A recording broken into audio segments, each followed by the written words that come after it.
Hey, welcome my friends. Welcome. Here we are. I'm trying to work out the date. It's the 1st of December. That's exciting. 2021 here in New Zealand. 9 a.m. Wednesday morning. Chat with Matt time. Half an hour to talk about whatever might be going on for you, personally or, collectively. Whatever things you might want to know about or things you want to discuss with the intent to facilitate transformation. So I'm not here to deliver knowledge like it's the truth. I'm here to create a space that is transformational, and we do that by discussing things, by having conversations, communications, and potentially help to move energy. That's the underlying energetic intent. I put out a little poster notifying, as I do, one of my old posters that was from quite a few years ago. I'd hate to think, probably 4 or 5 years ago, I made this little poster because we have been working with in the Mantara Transformation Empowerment Support community, our sort of paid subscription community, been working with this, topic of developing a more empowered relationship with pain and a more empowered relationship with the concept of death throughout November. And so this poster seemed appropriate. Identifying with the pain that you feel, judging it and fighting against it only results in suffering. Choose to relax past the pain with an empowered perception and experience your true freedom. It's your choice. What do you focus on? Can't necessarily change the sensations, right? Whether they're physical, mental, or emotional.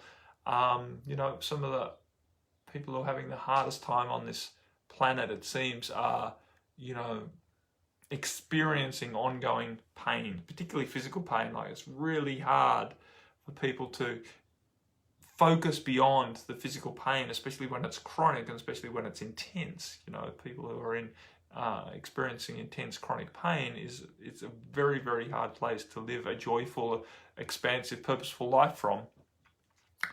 But with compassion, it is possible to shift the focus. And you talk to people who do deal with pain, and one of the most important things for them to do is to shift their focus off the pain onto what they do find purposeful and fulfilling in other ways. Because when you are not focused on the pain is not as dominating in your experience, and therefore you don't suffer with it nearly as much. And that's the same with our emotional pains, and our mental pains, our anxieties, right? When we focus on it, it only intensifies the experience. And especially when we focus on it with a judgmental point of view that it's wrong, we need to find the answer to fix this.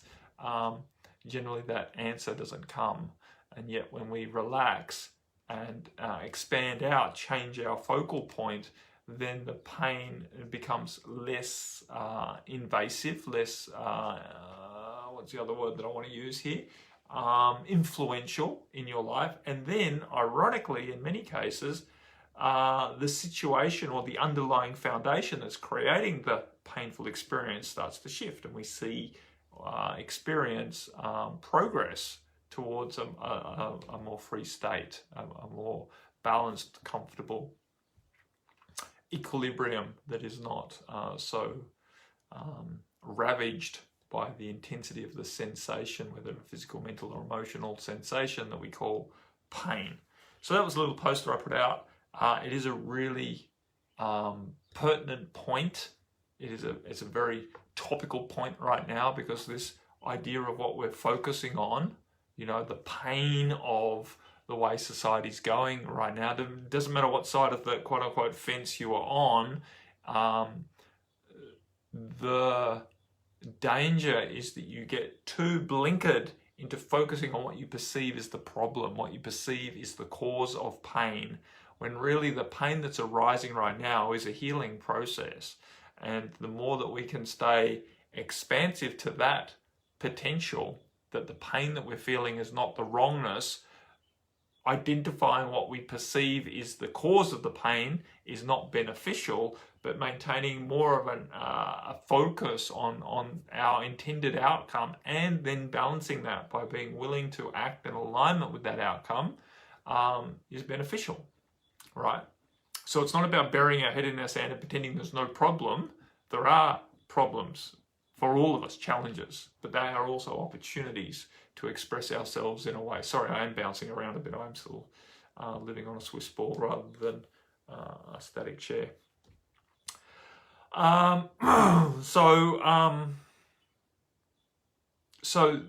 that's our challenge for today, for this period of time, is to find this balance between holding space and really staying focused on the outcome that we're desiring, and still taking account of what is in front of us and what we can do in an empowered way to advance through these various challenges that are arising, right? Taking empowered action from a space of love, from a space of high intent, rather than, reacting against what we perceive as a problem from a foundation of fear, because that is only going to entrench the pain and intensify this experience in a negative way. So that's our value, motivating ourselves from love rather than fear, in a nutshell. So there was a few questions out here. Arjuna wrote in saying that he wanted to ask a question regarding relationships, and asked it if it was going to be too long, and I said go for it, and then he lost it while trying to write it in, so that hasn't manifested itself for this week. Potentially next week we can talk about whatever Brother Arjuna's question is around relationships. So that's fun. Sam wrote in, and I don't believe there was much of a question in this, but she basically was reiterating that she loves this inquiry, and I've delved into my perception of pain frequently this year, because up until recently I felt pain of any kind. My immediate reaction would be, oh crap, I haven't got time for this, right? What's wrong with me?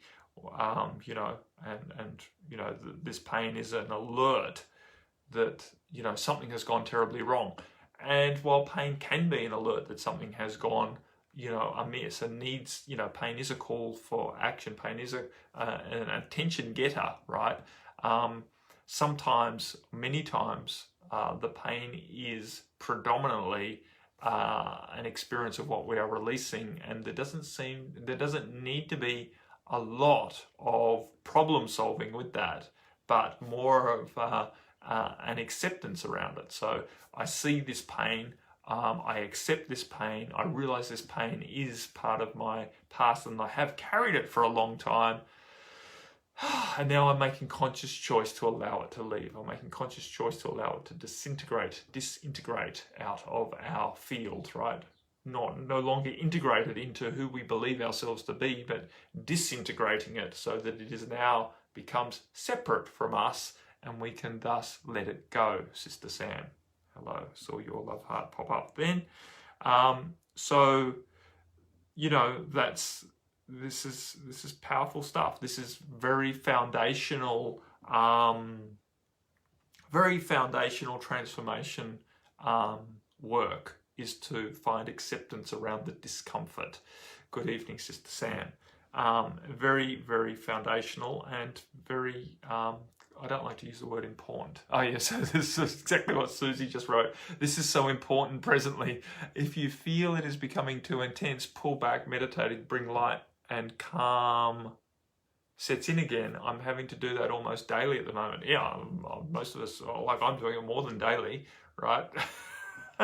Meditating, setting yourself up with meditating in the morning, meditating in the evening, and then if necessary meditate during the day as well when it becomes, as you said, too intense, when the energy gets to a point where you cannot act from a relaxed space of love, from a relaxed confidence in yourself, from a space of clarity with why you are choosing to act, and making sure that choice is coming more from love than fear, right? More from what I advocate for than what I am resisting,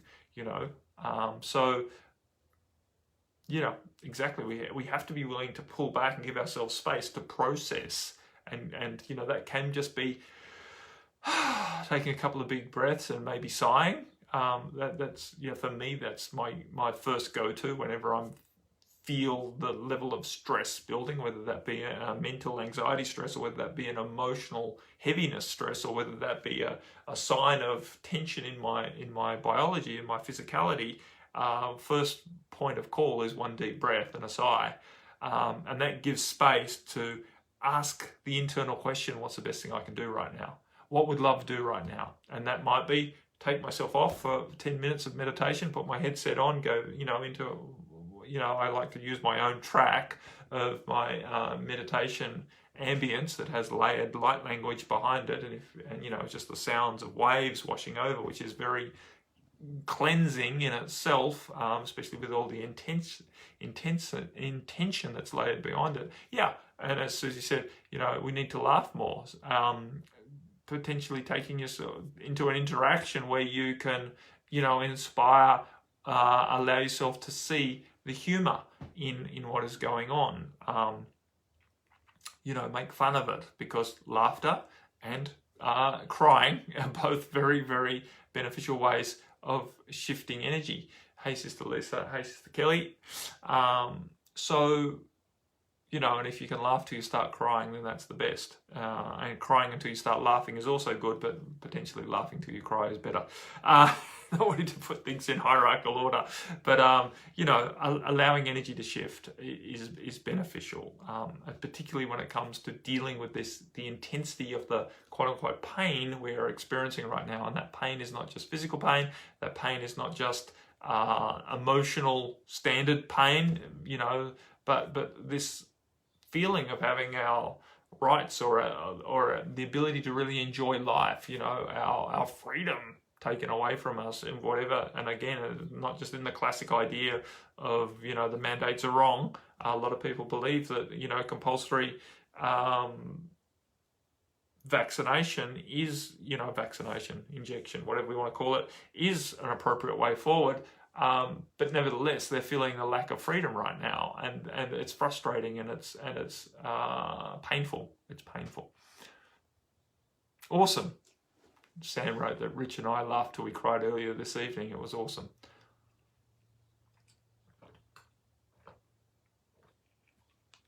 So however we orchestrate that, is worthwhile.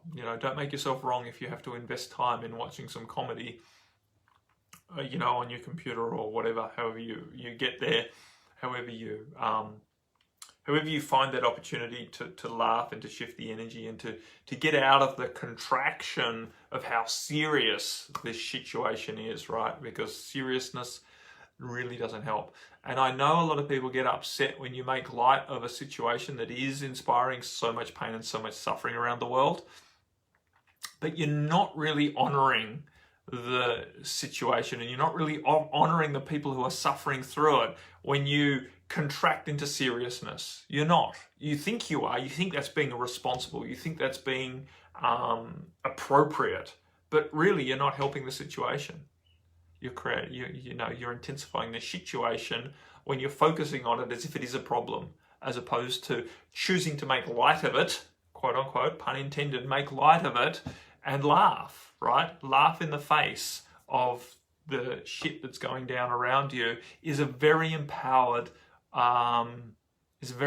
place to be, but society's made it very wrong, laughing like a madman, laughing in the face of danger is seen as a madness, but honestly, it's a very powerful and empowered act to take. When you can laugh in the face of perceived danger, you break up the energy and you put yourself above it, right? Because it no longer has a contraction on you. You are laughing in its face. Is that the best you can do, right? Anywho's.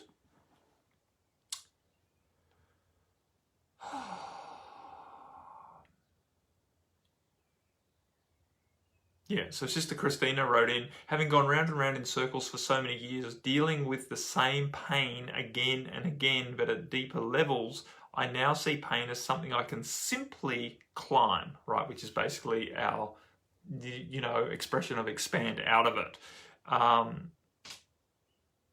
Now I lost where I was. Once you know it is only pain, then it loses its power. You know, I've got a saying that sort of come to me that, you know, a little bit of pain never hurt anybody.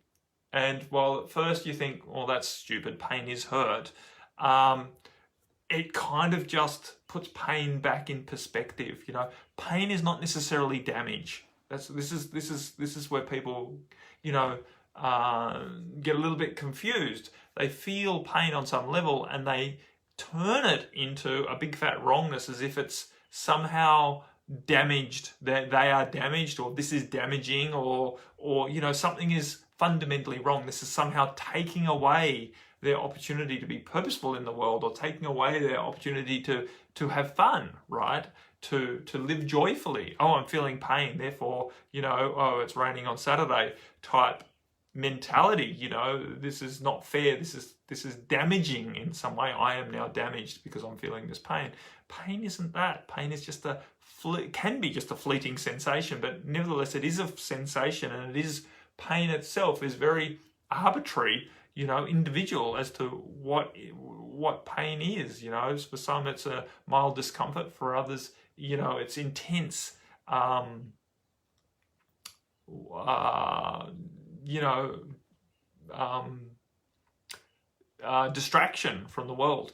The sensations might be the same, it's just different people's perception of the sensation, and our perception is basically everything. That's it. Or how you perceive a sensation to be is how that sensation ultimately influences you.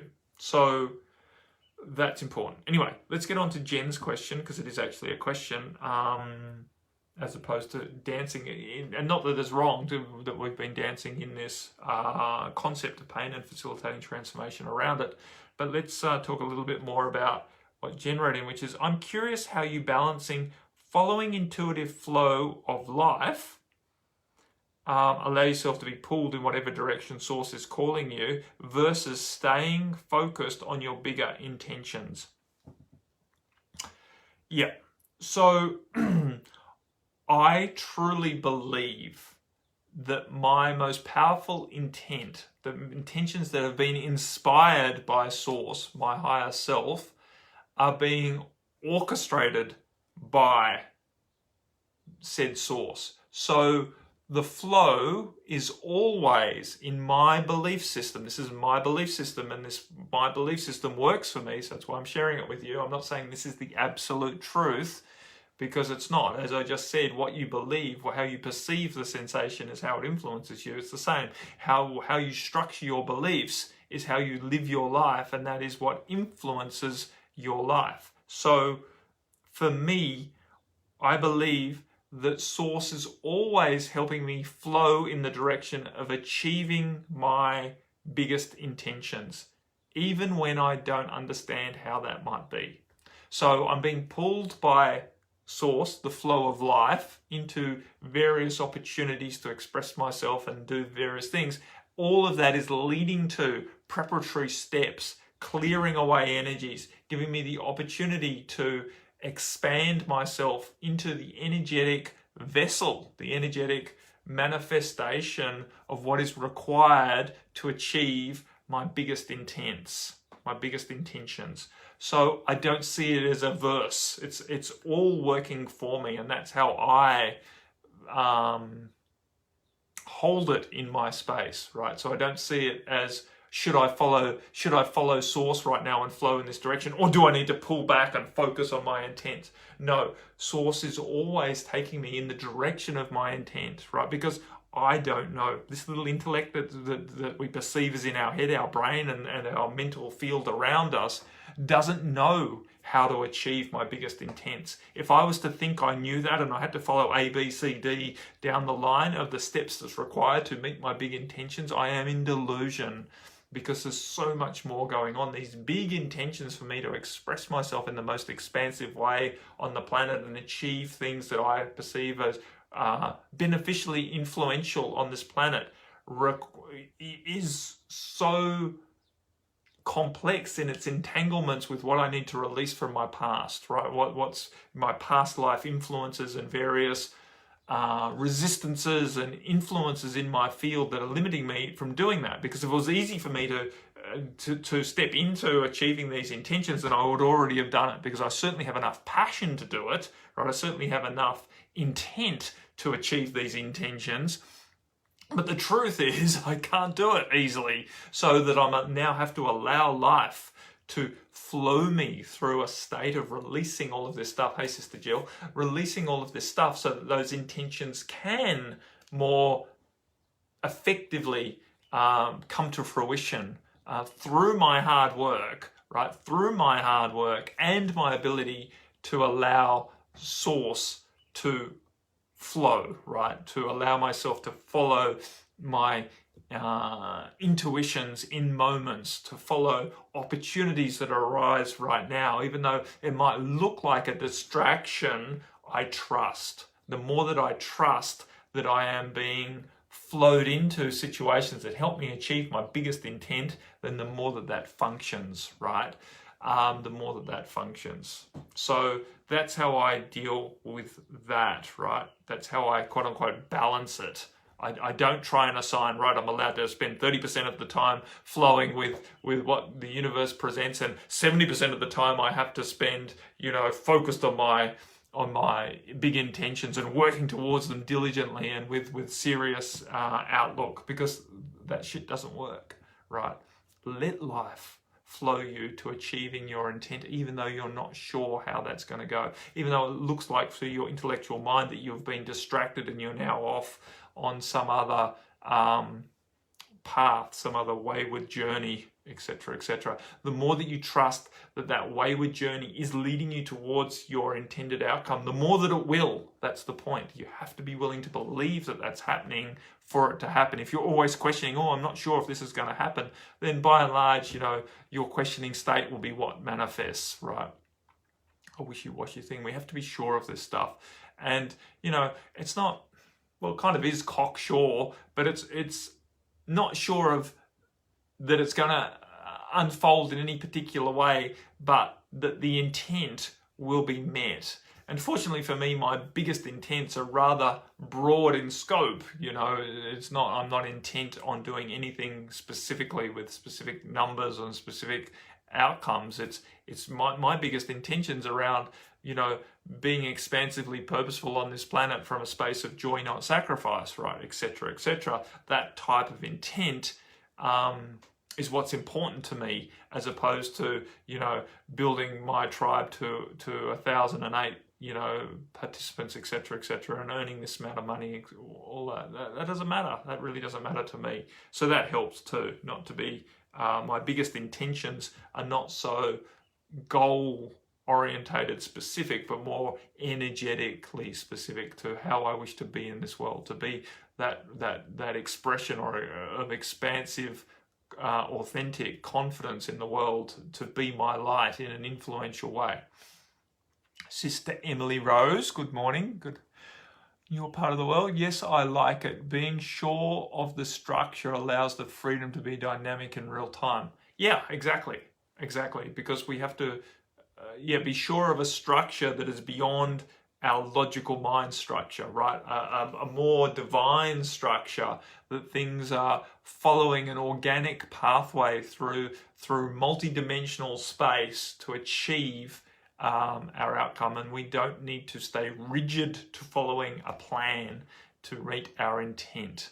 That's the point. Let go of our rigidity and really trust in the innate nature that the universe is supporting us. That's fundamentally what it comes down to. If you want to enjoy your life, you have to come to a strong belief that the universe is fundamentally supportive, fundamentally beneficial.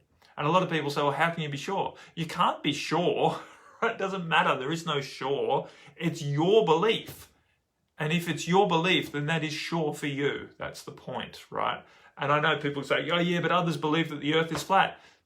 If you've met those people, the earth is flat for them. It doesn't really matter. But it's not the truth. What the fuck is the truth? This whole thing is a hologram, a projection, right? It's all based, our whole external world is based in our mentality, in our projection. We are projecting this world out around us. We're not receiving the world, we are projecting it. You know, when you put the horse before the cart and realize you are the creator of your world, you can have whatever world you want. But the problem is you spend so long trying to work out whether you've got it right that you confuse the whole thing and create such a mess of it all. Sister Jill said, had another abdomen griping pain attack this afternoon, drank water and went to bed, and it eased. Had spent day doing ordinary things like haircut and then lovely lunch with a friend. So no rhyme or reason, nor can I see why I was doubled up in pain. Any ideas, please? Oh, just a release, Jill. So don't worry. Stuff comes up for no apparent reason. We don't need to be causal and effectal. It's like Hansel and Gretel, isn't it? We don't need to be causal and effectal. We don't need to intellectualize why things happened like it was a wrongness. It was just the release of some energy. You are going through a huge process right now as you let go of your house and move towards a new area. You are taking very, very expansive steps into your personal power in doing so. And so a griping pain in your solar plex region, in your abdomen, is very, very understandable from my point of view, and wasn't caused by any particular little thing in the near past, right? It is just basically an energy that's been brewing to come up to release. And as it released, you felt it intensely in your body, and so you had to rest and take some time, and it's eased off. So be an allowance of such things with compassion, right? This is the process. God, I have some doozies of pain come my way from time to time for no reason that I can fathom, whether it be back pain, knee pain, abdominal pain, emotional pain, right? Real senses of disconnection or discordance or depression or shame, just comes out of nowhere. You have to live this life in an expansive way. You just have to be an allowance of that and not to get caught up in trying to work out what went wrong, because nothing went wrong. This is an opportunity to release energy. When it comes up, we just do what we can to help ourselves through it without trying to work out what caused it. Just come back to what I'm feeling is what I'm releasing. That's my go-to, right?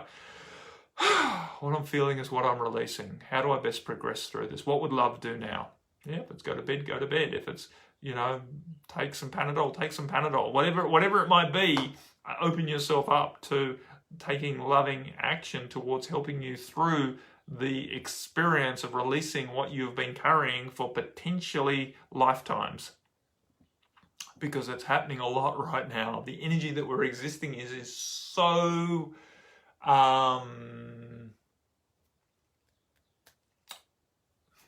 lost the word. Conducive, that'll do. It's so conducive to us releasing discordance from our pain. This is such a purifying time on the planet. The vibration that's coming through is very disintegrating, helping to loosen ourselves up so that we can disintegrate aspects of ourselves or aspects that we've carried for a long time, aspects of energy that's in our field that has been integrated in our field that doesn't belong there anymore, right? Old energy is still integrated in our field from the past. It's time to disintegrate those so that they can be released, so that we can reintegrate into a form that is much more aligned with the truth of who we be now. Jill said, my lunch friend was saying how happy I seemed. Then said she hoped nothing went wrong with my move. Probably opened the door to release. Yeah, quite possibly, but blessings on her. No particular issue. It was all done with her intent was pure. So those aren't mistakes. Those are opportunities. Yeah, this is exactly where we're heading, Sister Susie, energetically. We're heading to this, much more expansive state of being. And unfortunately, the process that we're currently in, individually and collectively right now, is one of disintegration, right? What is no longer serving us is coming face to face with, right? It's coming up. All of the authoritarian, all of the old shadow masculine energies of authoritarian control is right there for us to really choose to let go of right now, right? To choose that that's not what we're choosing. It's coming up as part of the releasing process. It seems like everything's going wrong, right? It seems like we're going backwards, but we're not. We're going through a process of purification. And when you purify, shit comes out, right? Literally. And that's not pleasant. But you can't get rid of the toxins out of your body without it coming out in some way. And usually when those toxins come out of your body, it's not a pleasant experience, right? In any way. So whether it be a rash, whether it be, whatever, right? We don't need to go into the physical process of purification, but it's generally not a pleasant, We don't feel good as it happens. It doesn't smell good. It's not good, right? It's not pleasant. So, but it is good. It's just not pleasant. That's the point. Yeah, and we've been, Kelly's on the last day of a cleanse. We here are on the first day of freedom after our 30-day November detox as part of the Kapiti Yoga online community. We've done 30 days during November, 30-day detoxification, where we went off all dairy, wheat, sugar, and processed foods, etc., and held space for our community to do the same. It's just coming to an end because this is the energy has been very supportive of doing this type of work right now, and it hasn't been so supportive in really stepping out and being more proactive or expansive in the world. So many of us have had to temper our desires to see great manifestations occur while we work with what is present, which has been this process of disintegration and this process of release. And it's a difficult process to navigate in an empowered way, because it is very, very easy to get pulled into what's going wrong. I feel terrible. What do I need to fix? Nothing needs to be fixed, right? We just need to find acceptance that we're going through a clearing. Sister M. Rose said, my belly is clearing out a lot too. It's my childhood hurt feelings shut down in inverted commas and unsupported, with many themes around that. Many themes around that.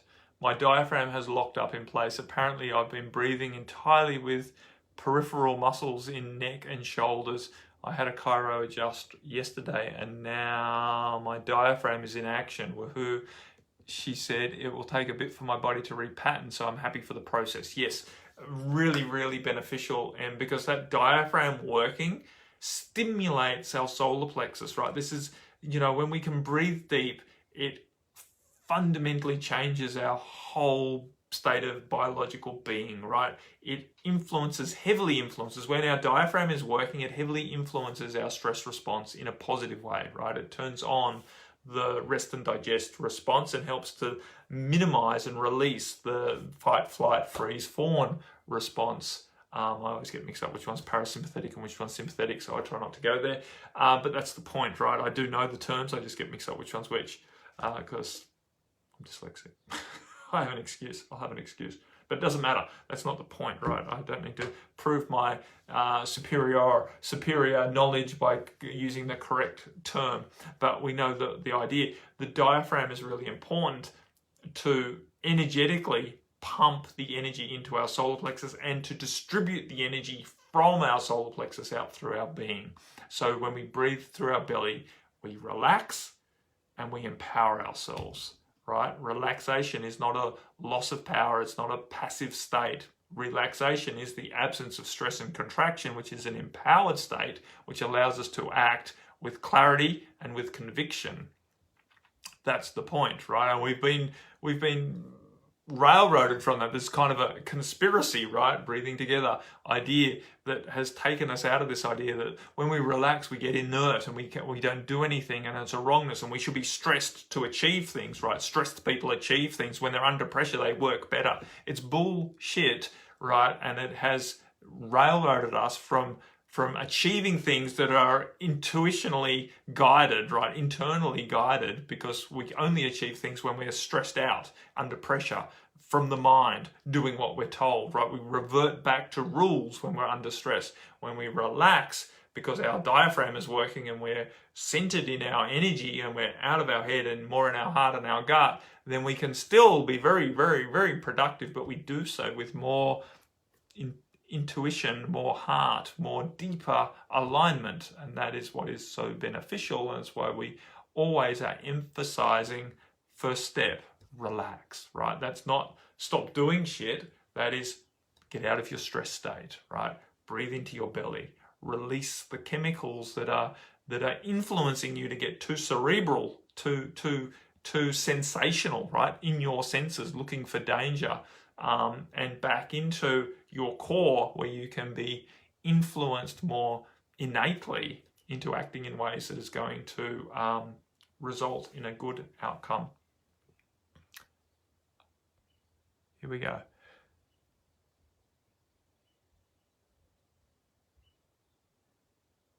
Did I finish reading that? Take a bit. Yes, we got that. And then Stem wrote, yes, it does. Before, a big breath would bring space into my body and also a dread feeling innately. It's on the move now. I feel insecurity in a full-on way. This is what I'm releasing. Exactly. So many of us have held and actually been implanted, and many of us have implants around our solar plexus that were put there in other lifetimes to disempower us into future lifetimes. As beings of light, we have been well tampered with over successive lifetimes by a dark agenda that knew how to extend their time of rule, which is what they're attempting to do right now, and what we are as beings of light having to step up and step through this process of releasing a lot of their tamperings, right? Which are not always, scientifically type things, but just through the emotionality of experiencing traumatic persecution in other lifetimes, etc., etc., etc.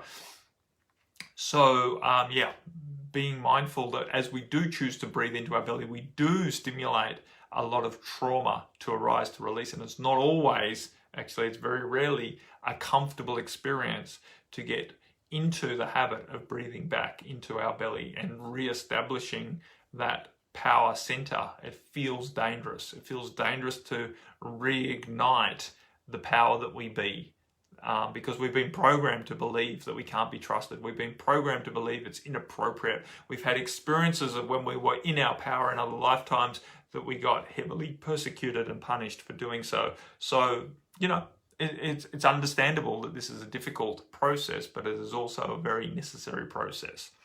Sister Jill wrote, and I do realize I've sort of run out of time. Oh,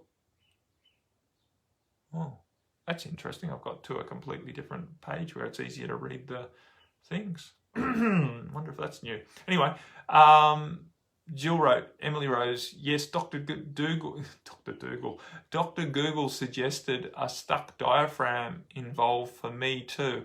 Amazing synchronicity. I curled up in bed in a fetal position. I just breathed with purpose and the tightness eased. Yeah, exactly, Jill. So, as I said earlier, you are choosing to take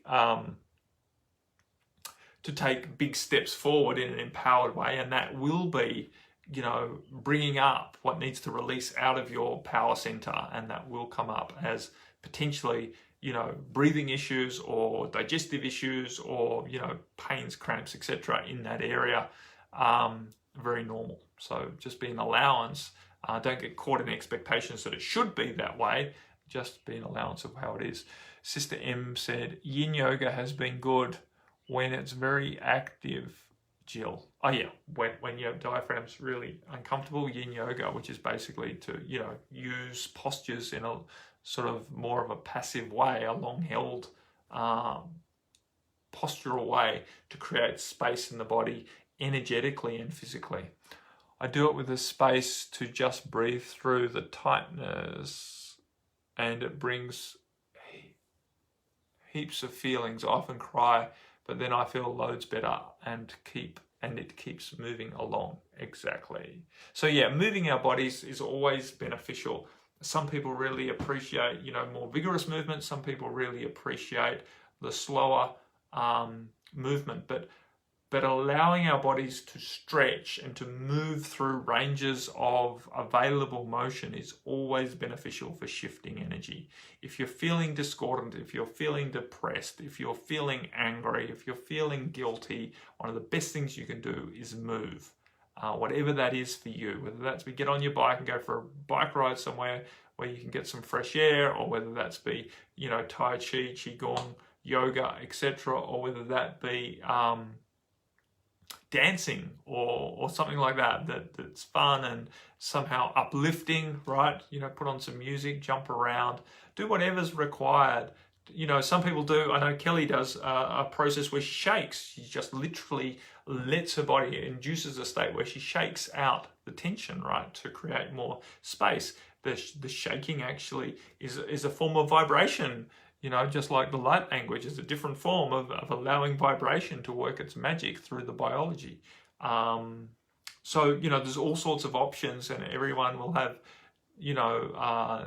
different opportunities, right? What serves one person may not serve another. So be an allowance of what works best for you, and be willing to experiment with how you use movement to help facilitate your oh my goodness, 9:43, your process, right? So as we spoke earlier in the thing, laughing is really beneficial, but also movement is really beneficial. And I know many of you use both. Crying is also good. All sorts of ways, and deep breathing, right, which is a form of movement and a form of therapy, and you're nourishing yourself, right? And when you do choose to exercise, when you can combine it with your deep breath, and when you choose to laugh, when you combine it with some deep breaths, then all the better, right? All the better. And if you're holding an intent throughout your exercise, your breathing, your laughing, your crying, that it is clearing energy and allowing you to facilitate transformation, evolution in yourself, then all the better, right? When we combine our intent with an aligned action, it gets more powerful than either on their own.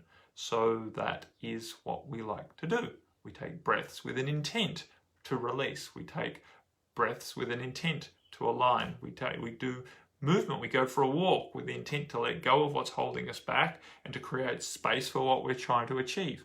That's what we do. We combine an intent with an action.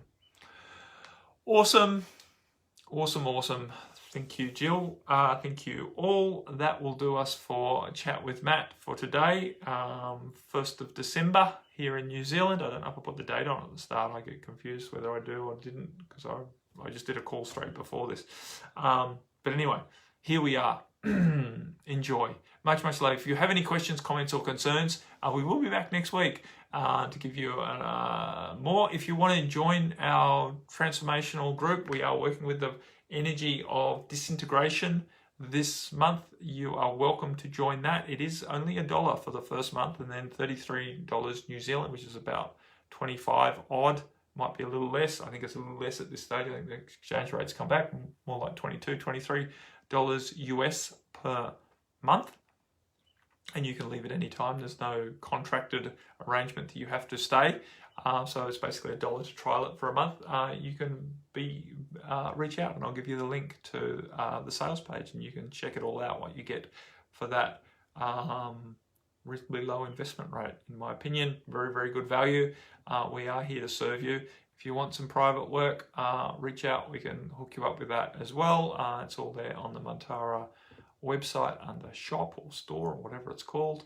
Yeah, we're here to serve. So reach out in some way. Write me an email or do some research. Don't sit stuck, right? Don't sit stuck. It's time now. The energy is very conducive to making great progress. So be willing. I'm not sure what Susan said yes please to, but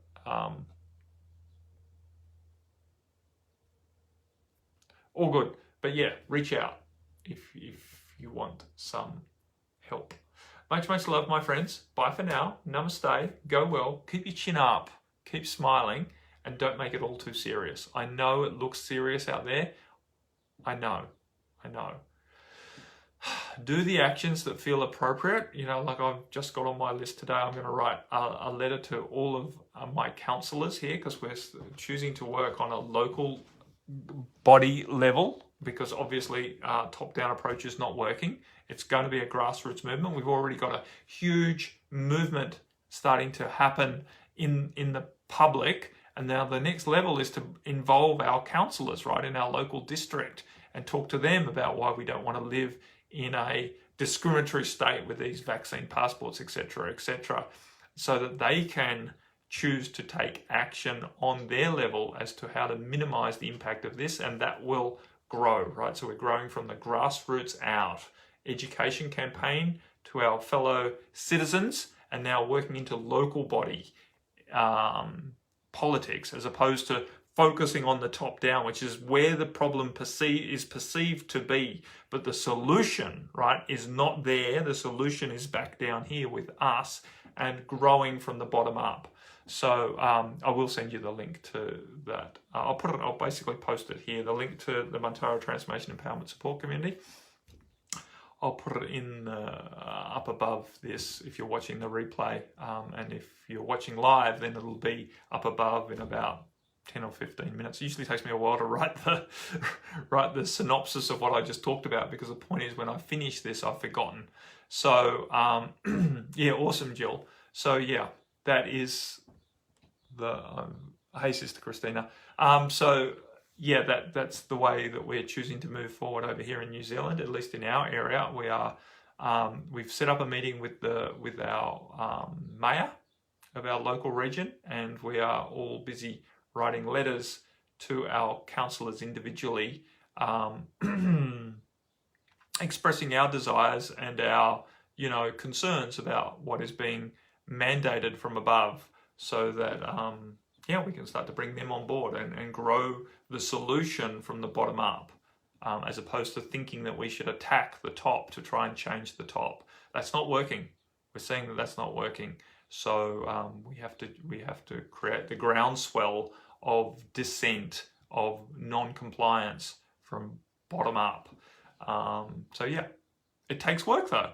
It takes work, and it's inconvenient, and it's triggering, right? It's triggering to keep going into stores without your mask on, despite the fact that the vast majority of the population are wearing masks, etc. But if we're not willing to step through our own discomfort, then we can't expect stuff to change, because the external world is always a mirror of our internal world. So we have to be willing. We have to be willing to take the difficult steps. For some people, non-compliance is easy. For people like me, who are recovering people pleasers and have been persecuted by authority over many lifetimes, it's difficult. It's really difficult. And what's ironic is when people say, "Oh, you're too lazy to wear your mask or get your thing." It's like, fuck, this isn't laziness, brother. It's not laziness.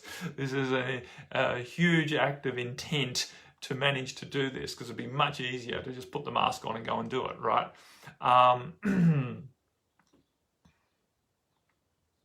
Yeah, I know. I'm choosing not to wear a card, because that kind of implies that I have, some sort of medical issues that means I can't wear a mask, and I don't want people to believe that, because it's not the truth. I don't have a medical issue that prevents mask. I can wear a mask. I just don't want to, because intellectually, energetically, it feels, is when people say, "Why don't you wear a mask?" I say, because I have a mental health issue around wearing a mask. It makes me very angry to feel that I'm complying with something that doesn't make sense.